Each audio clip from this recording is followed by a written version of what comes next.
सुनो, बस दुआ करो और बाकी सब रब पर छोड़ दो। बाकी तुम्हारा रब बेहतर जानता है। सुनो तो, तुम तो अपनी ज़िंदगी को दुआ के ज़रिए बदल सकते हो। अपने नसीब में दुआओं के ज़रिए वो सब डाल सकते हो जो तुम चाहते हो। तो फिर परेशान क्यों होते हो? अभी भी वक्त है। इस रब के पास लौट आओ, उससे मांगो दुआ। उसने तुम्हारे लिए ही तो बनाई है। अगर हम उस चीज़ को लेकर परेशान हैं कि क्या हम जिसके पीछे भाग रहे हैं वो हमारे नसीब में ना हुई, तो फिर तो रब ने दुआ इसीलिए तुम्हारी झोली में डाल दी।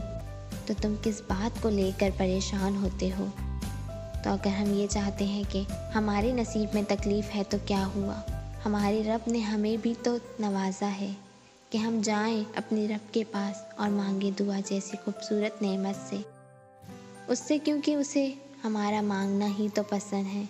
वैसे तो हर चीज़ नसीब पर भारी है, हर ताकत उस मुकद्दर पर दम तोड़ देती है। अगर उस पर कोई ताकत रखती है तो वो है सिर्फ दुआ। बस ये दुआ ही है जो मुकद्दर पर भी हावी है।